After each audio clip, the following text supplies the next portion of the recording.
안녕하세요. 신의 한수의 김한수 변호사입니다. 오늘도 지난 영상에 이어서 로스쿨과 대기업, 대기업과 로스쿨을 한번 비교해 보도록 하겠습니다.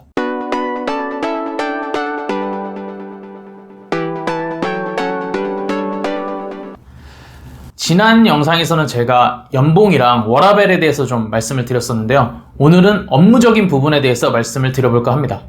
사실 저는 직업을 선택할 때 이 부분이 가장 중요하다고 생각을 하거든요.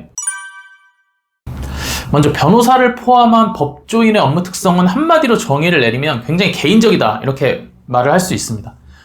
기본적으로 자기 이름 걸고 서면을 작성해서 주장하고 또 이를 통해서 설득하는 과정을 하는 게 기본적인 업무의 프로세스거든요, 법조인의. 그렇기 때문에 업무 자체가 굉장히 개인적입니다. 물론 한 사건에 대해서 다른 사람과 좀 협업을 하기도 하지만 기본적으로 자기 이름 딱 걸고 서면 쫙 쓰고 자기 책임하에 빡 일하는 것이 기본적인 업무 프로세스라고 생각을 하시면 됩니다. 이 부분은 제가 법원에 있을 때도 마찬가지였고 대형 로펌에 있을 때도 마찬가지였고 개업을 한 현재는 더더욱 이런 특성이 나타나는 것 같습니다. 반면에 회사는 협업과 분업이 그 특징이죠. 회사는 일단 조직화되어 있으니까 부서 단위로 이렇게 팀 단위로 이렇게 나눠져 있고 그 팀마다 역할이 중요하죠. 물론 개개인별로 업무 분장이 되어 있긴 하지만 사수 부사수로 나눠져 있기도 하고 보고 체계도 굉장히 시스템화되어 있죠. 제가 현대자동차 다닐 때도 저희 팀은 이제 차종의 생산 계획을 세우고 재고를 관리하는 업무를 했었는데 그때 제가 투싼도 담당했었고 그랜저도 담당했었고 하는데 그런 것들이 중요한 게 아니죠. 회사 입장에선 우리 팀이 현대자동차의 차량 생산 계획을 세우고 재고를 관리하는 팀이다. 이 팀이 잘해야 생산과 재고가 잘 흘러간다. 이런 시스템적인 부분이 중요한 것이죠. 그렇기 때문에 회사는 이 사람 없으면 안 돌아가, 이 사람 없으면 안 돼. 이런 시스템을 굉장히 지향하겠죠. 뭔가 시스템으로 돌아가게끔 만드는 게 목표일 것이고요. 회사는 기본적으로 협업과 분업이 중심이다. 이렇게 말씀드릴 수 있겠습니다. 그렇기 때문에 양자의 진로를 고민할 때 있어서 업무 스타일이 나한테 어떤 게 더 잘 맞는지 좀 고민을 해보셔야 됩니다. 예를 들면 대학에서 조별 과제를 하더라도 나는 이렇게 좀 협업을 해서 다른 사람이랑 이렇게 아이디어를 내고 각자 역할을 분담해서 거기서 성과를 낼 때 내가 더 큰 성취감을 느끼는지, 아니면 좀 개인적으로 업무를 하면서 오롯이 내 능력을 발휘해서 성과를 내는 것을 더 선호하는지, 그때도 성취감이 큰지 이런 것들을 좀 깊이 고민을 해보셔야 됩니다. 참고로 제가 현대차에 근무할 때도 팀 단위의 좀 기본적인 업무보다도 간혹 저에게 조금 특별한 임무나 좀 미션 이런 게 좀 주어질 때가 있었는데 저는 오히려 그때 좀 더 의욕적이게 되더라고요. 좀 더 열심히 하고 싶고 좋은 성과를 내고 싶고, 그리고 변호사 생활을 할 때도 조직화되고 시스템화돼 있어서 좀 분업과 협업이 좀 잘 이루어지는 대형 로펌보다도 개업을 한 현재가 더 책임감이 생기고 좀 더 의욕적으로 일할 수 있게 되더라고요. 그래서 저는 약간 이렇게 개인적으로 업무를 하는 게 더 맞지 않나. 그래서 지금 아주 만족하면서 즐겁게 업무를 하고 있습니다. 그렇기 때문에 로스쿨과 대기업을 고민하고 계시다면 이 업무적인 부분에 있어서는 내가 뭘 더 잘할 수 있고 내가 어떤 업무 스타일에 더 잘 맞고 언제 성취감을 크게 느끼고 만족하는지 깊이 고민하셔서 결정하시는 게 좀 중요할 것 같습니다. 업무적으로 이제 또 다른 면을 보면 회사는 아무래도 규모가 굉장히 크기 때문에 스페셜리스트보다는 제너럴리스트가 될 확률이 좀 많이 높습니다. 기본적으로 회사는 규모도 굉장히 크고 직원 수도 굉장히 많잖아요. 그래서 업무가 굉장히 세분화되어 있습니다. 참고로 로펌 중에 가장 규모가 크다는 김앤장도 변호사가 1000명 남짓에 불과합니다. 대기업의 경우에는 수천 명, 수만 명의 경우도 많죠. 그렇기 때문에 회사에서 개개인이 맡을 수 있는 역할은 좀 한정적이고 제한적일 수밖에 없습니다. 상대적으로 볼 때. 물론 당연한 거죠. 이건 회사가 지향하는 시스템일 겁니다. 이런 것들이. 반면에 변호사의 경우에는 전문직이니까 당연히 스페셜리스트가 돼야 하고 될 수밖에 없고 되지 않으면 살아남을 수가 없습니다. 이러다가는 다 죽어.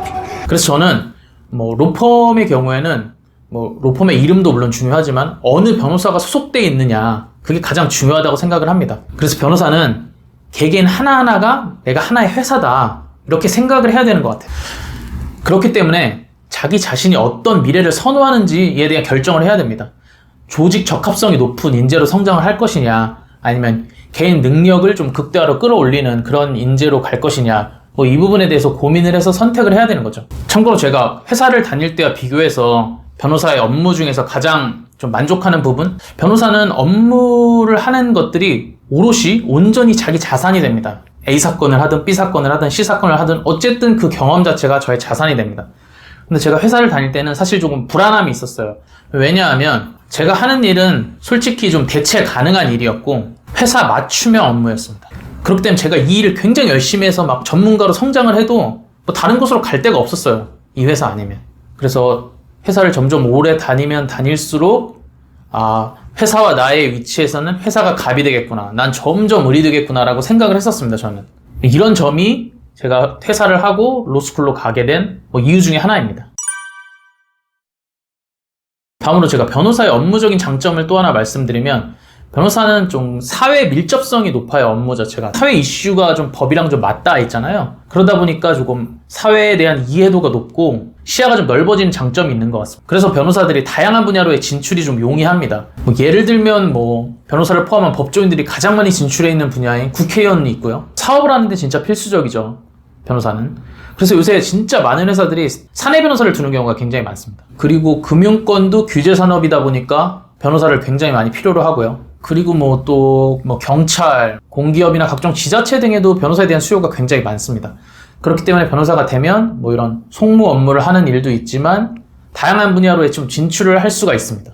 반면에 대기업의 경우에는 개인이 도저히 할 수 없는 프로젝트나 업무를 담당할 수가 있죠. 제가 아까도 말씀드렸다시피 저는 현대자동차에서 차량 생산계획 수립하는 업무를 했었는데 달에 몇백 대, 몇천 대 이렇게 만들었는데 회사가 아니면, 현대차가 아니면 제가 할 수 없는 업무죠. 그리고 저는 그 당시에 전시차나 시승차 DC를 해서 다시 판매를 했었는데 그때 제가 할당받은 예산이 월에 몇 억씩 됐는데 제가 예산을 월에 몇 억씩 언제 써보겠습니까? 그렇게 규모가 큰 회사니까 이게 가능한 일이었고 그때 그렇게 대기업에서 조금 규모가 큰 업무를 한 경험이 나중에 또 변호사를 할 때 도움이 되더라고요. 그래서 대기업이나 회사에서는 이런 것들이 업무의 큰 장점인 것 같습니다. 개인이거나 하면 도무지 할 수 없는 업무 경험을 쌓을 수가 있죠. 결국에는 이 업무적인 면도 이 길이나 저 길이나 대기업이나 로스쿨이나 각자 장단점이 존재합니다. 그렇기 때문에 제가 오늘 영상에서 계속 말씀드리다시피 자기 객관화를 잘해서 내가 어떤 걸 잘할 수 있고 어디에 더 잘 맞는 사람인지를 정말 신중하게 고민하셔야 됩니다. 자기 객관화를 잘 하셔야 돼요. 그리고 진짜 사람마다 추구하는 가치가 다 다르잖아요. 누구는 돈일 수도 있고 누구는 업무적인 성장일 수도 있고 누구는 워라밸일 수도 있고 그렇기 때문에 그런 것들 다 종합적으로 고려하셔서 선택을 하시기 바랍니다. 그런데 선택을 하실 때 신중은 기하시되 너무 이 선택이 내 인생의 마지막인 것처럼 이 선택을 잘못하면 인생이 잘못될 것처럼 이렇게 너무 괴로워하지 마세요. 저도 회사에 입사할 때까지만 해도 제가 변호사가 될 거라고는 정말 꿈에도 몰랐습니다. 주변 사람들도 아마 1도 몰랐을 겁니다. 왜냐면 저는 법학과를 나온 것도 아니었고 그렇다고 제 주변에 변호사가 있는 것도 아니었습니다. 그런데 저도 회사를 다니면서 이런 경험 저런 경험 쌓다 보니까 제가 어떤 거를 추구하는지 저는 뒤늦게 알게 됐고 그러면서 이제 로스쿨을 가면 나랑 더 잘 맞겠구나 생각을 해서 이 진로를 선택을 했거든요.